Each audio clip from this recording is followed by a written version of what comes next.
Вкусного всем! Возможно, вы не знали, но CNN давно определяет рейтинг вкуснейших блюд мира. И в последнее десятилетие победителем этого рейтинга по годам чаще всего становился ренданг. Ренданг – это индонезийское традиционное карри на основе молока и стружки кокоса. Из мяса, чаще всего говядина, но может быть и вегетарианским. Блюдо относится к мусульманской индонезийской кухне. Конечно, множество специй, но мы облегчим поиски части из них применением пасты Том Ка. Ее совершенно несложно найти в восточных лавочках онлайн или офлайн. Что еще чем заменить, а что обязательно, мы расскажем по ходу рецепта. А готовить будем из говядины, кокосового молока, кокосовой стружки. Сок лайма мы будем использовать свежевыжатый, можно консервированный. Сладкий соевый соус, пальмовый сахар, пасту из тамаринда, растительное масло, соль, листья кафрского лайма, цедру лайма. Из овощей лук, чеснок и имбирь. И паста Том Ка. Из специй классика большинства карри – куркума, кориандр и зира. Также семена фенхеля, гвоздика и сушеный перец чили. Также необязательные, но часто используемые кардамон, бадьян и корица. И зелень кинзы для подачи. На гарнир, как правило, отваривают рис. Приготовление ренданга делится на подготовку и довольно долгое тушение. Для начала приготовим овощную пасту, порежем в измельчитель лук, чеснок и имбирь. И добавляем чили. Все это измельчим в пасту. По правилам сюда необходимо было бы добавить корень галангала и лимонное сорго. Мы заменим их на пасту Том Ка. Она более характерна для тайской кухни, но содержит именно то, что нам необходимо, и трудно найти в свежем виде. Галангал, похож на имбирь, но отличается на вкус, и стебли лемонграсса. При этом паста Том Ка не содержит ничего из того, что в этом карри не применяется, так как помимо галангала и лемонграсса она содержит кокосовое молоко, листья кафрского лайма, чили и сок обычного лайма. Соединили пасты, будем делать порошок карри. Использовать для этого будем измельчитель для специй или кофемолку, зерна кориандра, фенхеля, зиры и гвоздики. Перемелим в однородный порошок. Куркума у нас уже в порошке, поэтому ее сюда добавлять не будем. Кроме не очень обязательной гвоздики, все остальное – классический набор специй для карри от Индии по всей Юго-Восточной Азии. Получился вот такой вот порошок. Очень ароматный, если учесть, что это еще не все, уже в предвосхищении ароматом блюда. Далее подготовка стружки кокоса. Это обязательный ингредиент. На сухую сковороду высыпаем стружку и будем ее жарить на малом огне до потемнения.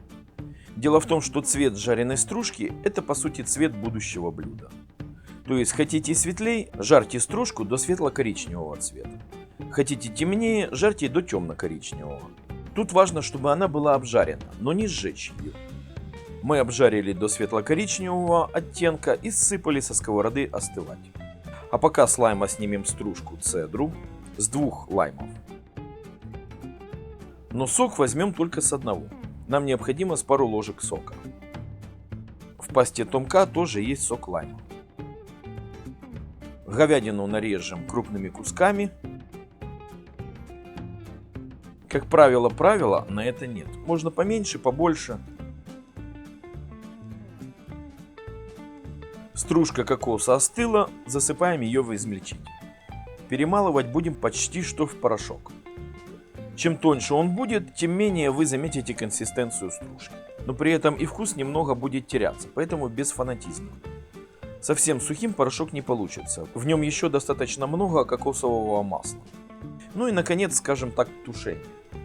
Растительное масло распределим по воку, огонь средний и начинаем со специй. Сначала палочку корицы, бадьян и кардамон. Они не есть обязательны, но с ними гораздо ароматнее. Слегка обжарили до появления запаха, высыпаем молотые специи. Зиру, фенхель, кориандр и гвоздику. Все, кроме куркумы. Обжариваем до появления их запаха, секунд 30. Затем в ход идет овощная паста. И то, что смололи, и томка, обжариваем, чтобы масло, напитавшись специями, впиталось теперь в овощную пасту. По запаху на кухне у вас дома взорвалась ароматнейшая бомба из запахов восточной кухни. А вот теперь можно и добавить порошок куркумы. Пока перемешиваем, паста приобретает желтоватый оттенок. Перемешали, добавляем говядину. Ароматнейшая паста. Довольно липко-вязкая, поэтому после недолгого перемешивания говядины покроет ее всю, что собственно и необходимо. Кстати, иногда готовят ренданг и из курицы, и вовсе без мяса, но с говядиной он получается, можно сказать, классический. И да, не забудем соль. Индонезийская кухня использует чаще соль, чем соевый соус, популярный у соседей. Очередь добавлять кокосовое молоко. Довольно много. Блюдо будет кокосово-ароматным карри. И тут же добавляем стружку кокоса. От запаха, что уже появился, любители восточной кухни уже будут на грани впадения в пищевой обморок счастья. А мы продолжаем. И добавляем натертый на терке пальмовый сахар. Он, как правило, продается кусками. Цедру лайма. Листья кафрского лайма. Это не съедобный лайм, но у него очень ароматные, просто сумасшедшие ароматные листья. Ароматнее обычного лайма в десятки раз. Затем сладкий соевый соус. Такое себе ноу-хау юго-восточной кухни. Соевый соус, где вместо соли сахар. Сладкая паста из тамаринда. Очень часто используемые в Индонезии сладкие бобы, называемые индийским фиником. Это наконец-то все. От запаха я сам упаду в обморок, настолько восточно концентрирован. Перемешали и будем тушить, накрыв неплотно крышкой на малом огне. В Индонезии иногда тушат всю ночь. Мы будем часа 3-3,5. Если говядина вырезка или курица, или вовсе без этого, то можно меньше, 1,5 часа. До мягкости мяса. Где-то через 1,5 часа, когда масса стала светло-коричневого цвета, мешать необходимо каждые 15 минут, иначе прилипнет к дну. Не забываем оставлять зазор в крышке. Вам необходимо выпарить жидкость до густой массы. Часа через 3, когда мясо стало мягким, но жидкость еще не выпарилась, включаем огонь на максимум и интенсивно мешаем. Правильный ренданг густой.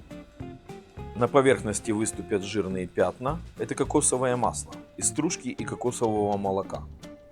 Значит, пора добавлять сок лайма. Не перекислите, должно быть кисленько, но в меру. Подсолите, если необходимо. И ура, это все. Ароматище. Вы не представляете, насколько это аромат. Это самое ароматное блюдо, что я знаю. Его подают в Индонезии и на праздники, и в уличных кафе. Да и не только в Индонезии. Малайзия, Сингапур, Филиппины и даже Таиланд. А теперь с ним познакомился и весь мир. Помимо аромата, это очень нежное кокосовое карри на вкус. Очень кокосовое. Говяжье баунти. Как правило, на подушке из пресного отварного риса. Кстати, знатоки утверждают, на следующий день он еще вкуснее. Саламат макан. Индонезийское приятного аппетита. А мы ждем вас на нашем канале.